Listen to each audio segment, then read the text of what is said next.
Hey guys, it's Nacho TV here, and today I thought I'd give you a quick video on my Redstone World.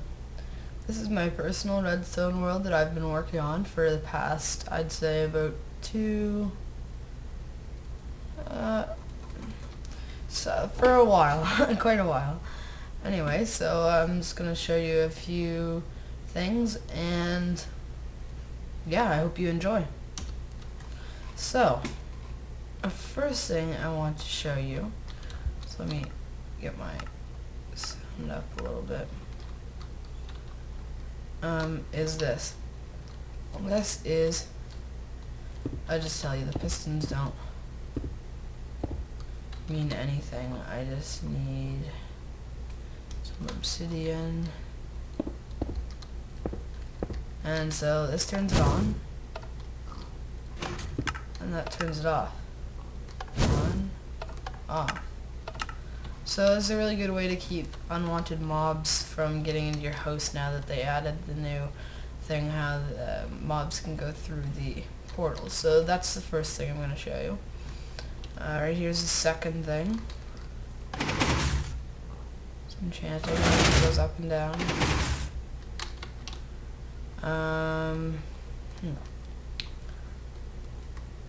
Here's just a little something I was playing around with. It's nothing special. It just looks kind of cool, I find. Where was the one? Okay, so this is a version. It doesn't say. Okay, so you hit these. Stairs come up. Stairs come back. It's a really great way to hide your base besides the lever. Block swapper. This is also a block swapper. Red wool, back to black wool. You may have noticed there's a big, what am I trying to say, rails track. It's kind of like it has pistons involved and it pushes you over to the other side of the track. That will be featured in another video, so you can look forward to that. This is, whoa, my spiral door doesn't really... It's kind of cool. I think I've talked about that I'm into redstone, but I don't really think that I've showed you all the stuff that I've done. Like, I don't know if this still works, but I'll show you this. Yeah, just a little bit of a light show. See, a lot of this stuff is a work in progress, like over here. And before... just to tell everybody, I do not take credit for any of these. A lot of them I have seen on YouTube, and I have just been interpreting them and building them myself. So this is just a selector that changes every single time. And then if you have this, you want to reset it. And then the selector panel goes blank. This is the wiring for it. If there are redstoners watching it, and they can probably understand how it works. I hope. If not. And if you see any of these things you would want a tutorial on, by all means leave it in the comments below, and I will get back to you on that, and hopefully have the tutorial that you want. So over here, this is something recent that I found out about. I will show you. Basically, if you have a block, this is a T flip-flop, so for those who don't know, I'll just build a quick one here. Basically, this is what it is. But, oh, I need pistons, don't I? So you put one there with a block, and then one there, and this stuff across. So when you hit the button, usually a button just stays, this is basically a button, lets it stay on. So the way you'd use this would be you dig under here, you put a torch there, and then you put redstone out here. So when you hit the button, it turns off and stays off with a button, or that. You don't have to have a button directly on there, you could have it like this. So you could have it from really far away, not like that. actually need to have a repeater here so it doesn't interfere. So you'd hit this, stay up, oh, a little bit. Okay, well, apparently that does not work. Anyway, so you get the idea. So basically, I was playing around with, just let me change the time. Today, I was playing around with them and I found out if you do this, it stops and then you can reset it by, do that, and then again.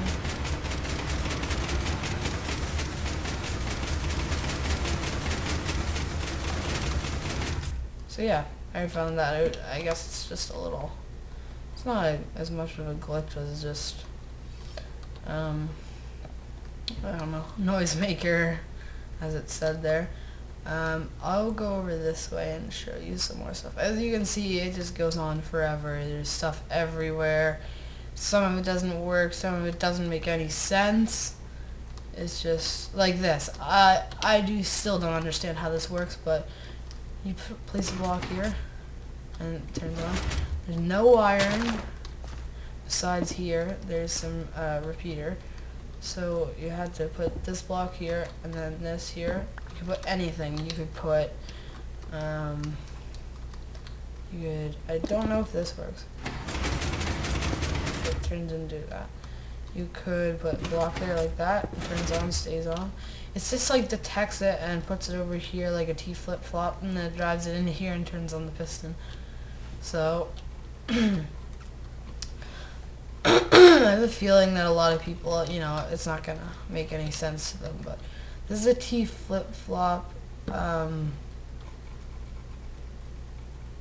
that involves the other T flip-flop that you saw over there. When you hit the button, you hear pistons go, and the pistons that you hear go, here's an example. These are the pistons you're hearing going in the T flip-flop. So that's noisy, and people can detect that.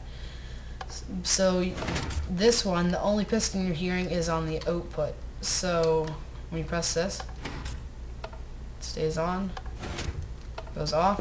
So if you had no piston and the output was from a torch to the lamp, it would just stay on, no noise at all besides the button. So it's a really good way to have like a trap, or not a trap, or you know, something like that. And this is a bud switch. So for those of you who don't understand, this updates the water. So basically, here's how it works.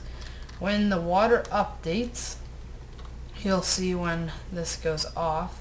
It should go off in a sec here. The water flows down, lifts it off the pressure plate, and does that. And then these pistons come out in front and clear the water back and push it, make it go into this hole. So the only downside to this, as you saw, was that these stay back open. But if you had like a secret piston door, right, and you had them like this, and you had a furnace, and you said, okay, all you have to do is put one plank and one ore, update the water flow, you wait for it, and then they open. You could have blocks here to walk across into a secret area, and you could have all this like blocked off like that, and then you wouldn't even see and you wouldn't know how it worked, but it worked. Right? So that's pretty cool. I don't want this video to be too long, hopefully for the people, I'm mostly making this for the people that are interested in redstoning, so I hopefully some of my audience is interested in redstone, or else I'm just, it's a waste of time. This is just a little, drops down some of that. You have this off. It's what you call a long-range T flip-flop. I believe that's what it's not. Yeah, something like that. So basically, when you do this, it lifts up the sand, and since sand is affected by gravity, or first of all, when this is on, then it can go through. When you hit the button, then the power can go through that sand block into the dispenser and dispense whatever you want. But if you have this off, sand drops down because of gravity, and then when you hit the button, there's no way for the this repeater to get into this. The only way it can is if there's a block in the way, and that's how this works. You can do this for any amount of distance. You could have this pillar 100 blocks high, and you'd hit the button, and then they'd all fall back down to where they were before. So that works. Actually, you couldn't have 100 blocks, but pistons have a certain amount of blocks that they can push. So that's a limiting factor. This is just a room, dark. You hit this, and glowstone comes down. Yeah, so that's most of the interesting stuff, I'd say. If you guys really would like to see the rails, or if on my way around showing you things you saw something you'd like to see, this is still work in progress. I know that probably looks cool to a lot of people. But if you saw anything you want to see in another video, then just leave in the comments and be sure to subscribe. And as always, I hope you enjoyed the video. Thanks.